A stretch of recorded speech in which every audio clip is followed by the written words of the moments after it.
Hey guys, ngayon magpapa-change ako ng gear oil ng aking Toyota Vios na 2010 model or yung tinatawag na Batman. Dito ako ngayon sa Shell and syempre nagpaalam muna ako kay kuya na kung pwede mag-video. Pumayag naman siya.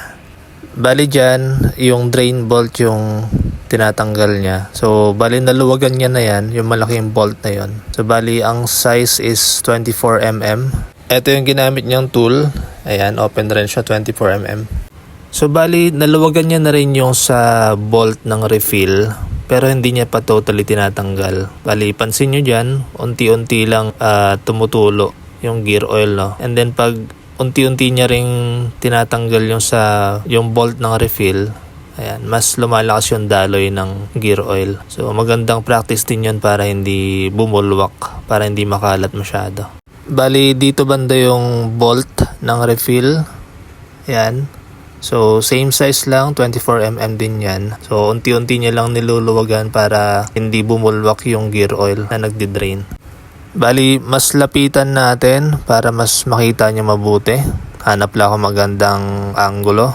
Ayan. So, yan yung sa refill. So, pares lang sila 24mm nung sa drain bolt. And, eto naman yung sa drain. Yan. So, ang ginamit naming gear oil is ito, yung Shell Spirax manual transmission fluid. So, bali 2 liters yung nilagay namin. And, ito naman yung diskarte niya sa pag-refill. So, ang ginagamit niya is yung supot ng yelo. Bali, isasalin niya dyan yung gear oil. And then, hindi niya totally pupunuin muna. Bali, magtitira siya ng kasing haba ng daliri na space. Yan, ganyan. And yun yung ipapasok niya dun sa butas ng refill bago niya i-squeeze para malagyan. So, ang napansin ko, hindi messy yung gawa niya, no? Kasi wala man lang tulo dun sa, sa refill.